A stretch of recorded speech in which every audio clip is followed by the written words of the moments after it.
In part 3, I'm going to show you how to host a meeting using Zoom. And as a host, you're the person who schedules the meeting, who starts it off, who controls the meeting, and controls the various settings in the meeting.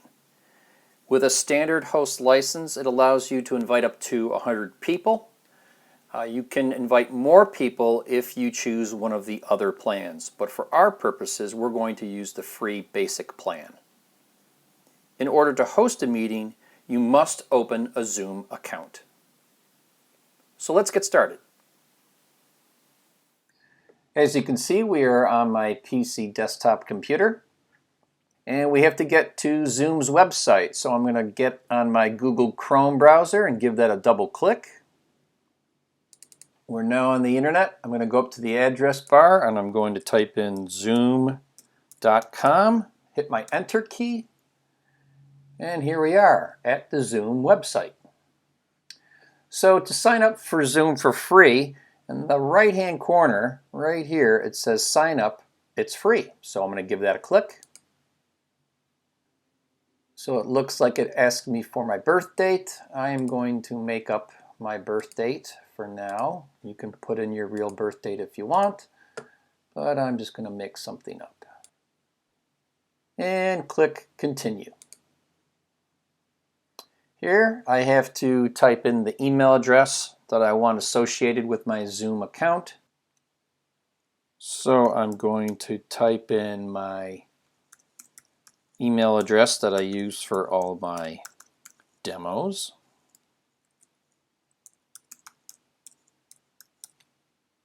And click on sign up. Okay, here it tells me that they sent me an email to confirm my email address. So I have to open up my email account and see if I received an email from them. So I've opened up my email and I see right there at the top I have an email from Zoom telling me to activate my account. So I'm going to give that a click. And there's a link right there to confirm my email address and activate my account. So I'm going to go ahead and give that a click. That brings me right back to Zoom. And it asks me a question here. I'm going to answer no and hit continue. So I need to give them my first name, my last name, and create a password for my Zoom account. It gives me all the criteria to create the password. I just click on continue. My browser asks me if it wants to save my password, and I always hit never. I never let my browser save my password information because it's not secure and it's not safe. So I'm going to click on never. The next screen that comes up basically is asking me if I want to do a test Zoom meeting. But for now, I'm going to go ahead and skip this step. And I am good to go. I have created my account. I have filled out all the credentials. And next thing I'll show you is how to actually start a brand new meeting. One suggestion that I have that's kind of common courtesy is that it's a good idea to email people ahead of time or call them on the phone ahead of time to make sure that everyone can meet at that time for your Zoom meeting. Now I'm going to show you how to schedule an actual Zoom meeting. So you're going to go right up here in the upper right hand corner and go to My Account, where it lists your various account preferences, which I can show you that detail later. But I'm going to go right over here to Meetings on the left hand side, and I'm going to go to Schedule a Meeting. So here's the place where I type in the topic of the meeting. So I'm just going to type in test meeting with friends. I can type in a description here. I'm not going to worry about that right now. Today's date, that's perfect. 3 o'clock, that's perfect. And the duration of this meeting will be under an hour. We'll say it's going to be 15 minutes. You can schedule that however you want. And in my case, it's going to be Eastern Standard Time.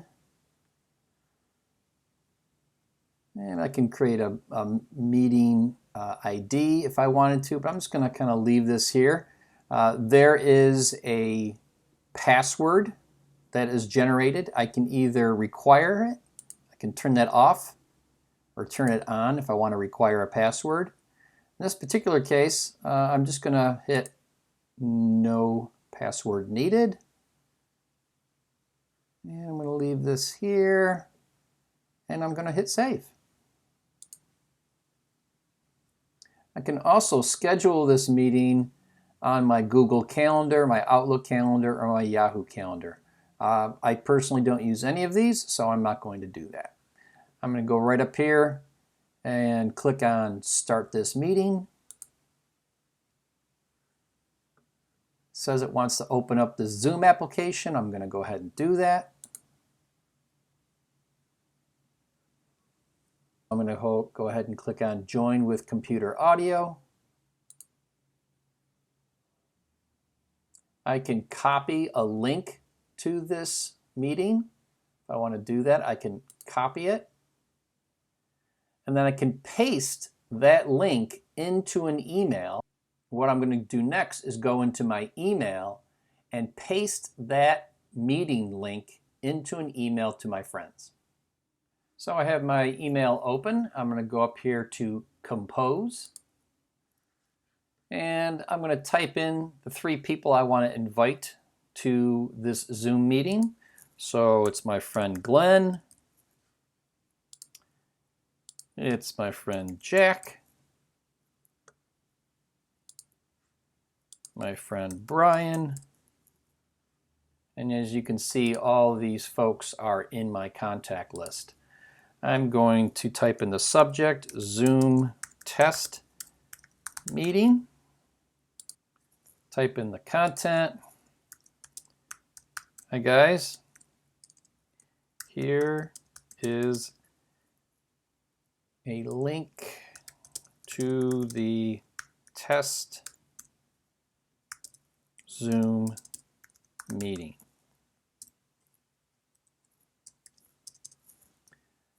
And what I'm going to do now is I'm going to right click and I'm going to hit paste.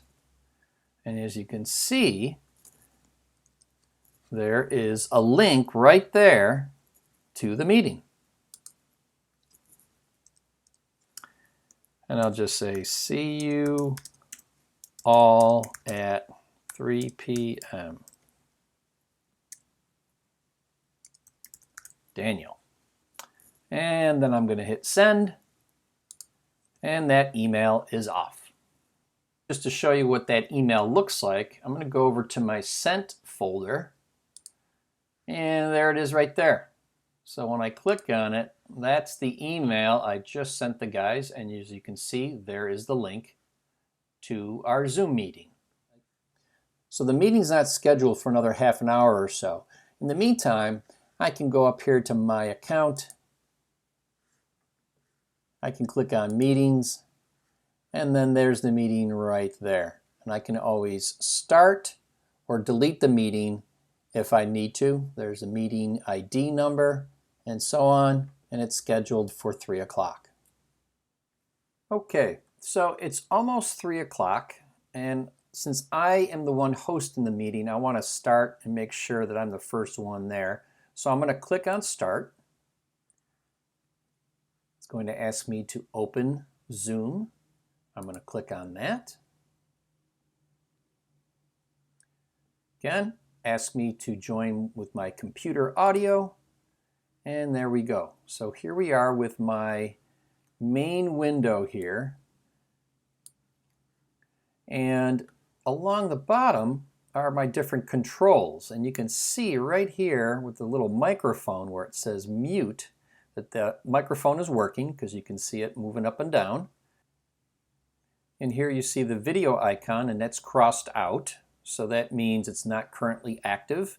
To activate it, I just simply click on it, and there you go. So you get to see me for the first time. Now And then let's see what else we got. Along the bottom, we've got participants, and there's only one there, which happens to be me. So we're just waiting for my other 3 buddies to join me. You'll notice here on my screen, things are reversed. I have a poster back there. It says I love New York. It's an I love New York poster, and it's backwards, but it's backwards for me. It's not backwards for them. Oh, we've got 2 people calling in. It looks like Brian is ready to chime in. So I'm going to click on admit. And when I click on admit, that allows him to join the meeting. And there's Brian's name, and we'll soon see Brian's face. There's Brian. Oh, can't hear you, Brian. Hold on 1 second. Oh, there we go. Now we got you. Just you and me today, Daniel? Well, hopefully Jack and Glenn will be joining us. Okay. So it looks like we've got another person calling in. It's Jack. So I'm going to go and click on admit. And that will have Jack join the call. And you can see Jack is coming up on the top of the screen there. And there he is. Jack, Guys, how are you? Good. How are you doing? Doing good. Doing good. Great. Thanks so much for joining us, guys. I really appreciate it. So let me just walk the folks through some of the things that we're seeing on the screen here. So first off, you can see that I've got 3 thumbnail images at the top here that shows who's in on the call. And the last person that spoke, in this case, it was Brian. His face is on the screen very, very large. But if Jack were to say something, Jack. Hey, everybody. There you go. So now Jack just chimed in. So what's really nice about Zoom is it goes back and forth. So whoever is speaking at the time, their face pops up large on the screen. I've got some controls along the bottom here. I've got the mute button where I can turn off the sound on my end.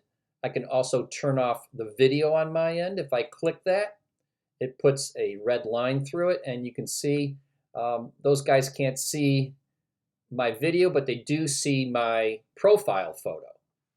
And I can just simply click on that video link again, and they see me one more time. Shows me the number of participants. It also has a share screen option. What's nice about that is if I wanted to share my desktop screen with Brian and Jack, let's say we were working on a project, I can share my screen with them, they can share their screen with me, and we can kind of do work that way. And then another thing that's along the bottom here is the record option. That is a button that I can click on if I wanted to record this Zoom meeting, and it would allow me to then send that recording to Brian and to Jack and to anybody else who I wanted to send the meeting to. Let's say someone wasn't able to make it, like Glenn. Okay, so Glenn can't make it today, but I can send him a recording of the video. So enough of me talking. Brian, tell the folks a little bit how you use Zoom. I know you use it in your business and some personal, but tell us a little bit how you use it for business. Well, Daniel, especially in these times where we normally would have meetings off-site and on-site, since that can't be done, we schedule these Zoom calls, which are fantastic. You're able to share screens like you mentioned earlier, which is very helpful when you're trying to get your point across.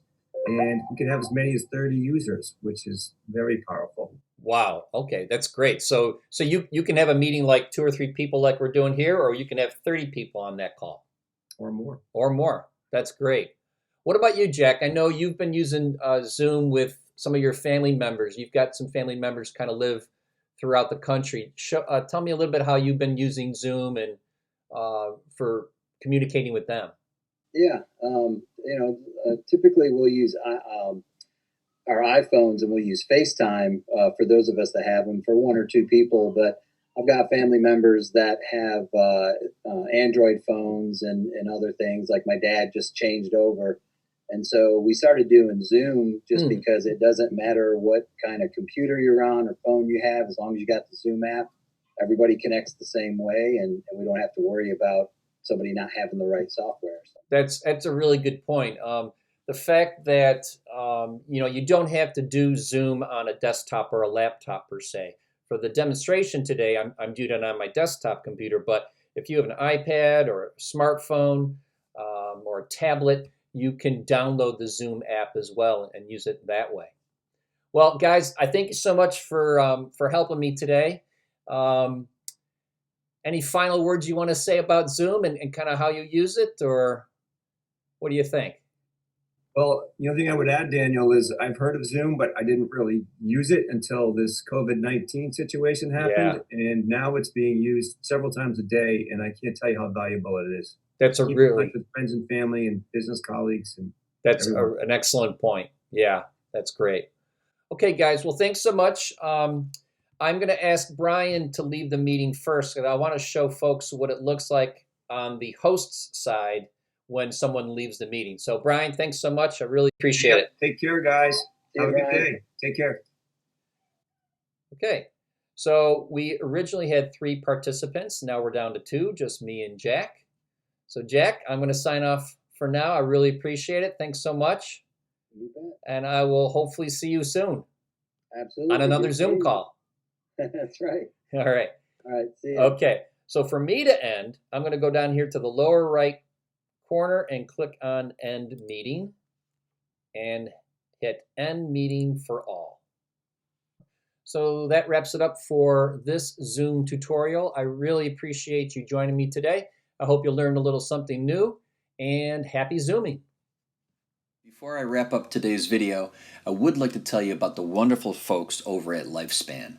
Lifespan provides information, guidance, and more than 30 services for older adults and their caregivers in the Rochester, New York, and Monroe County area.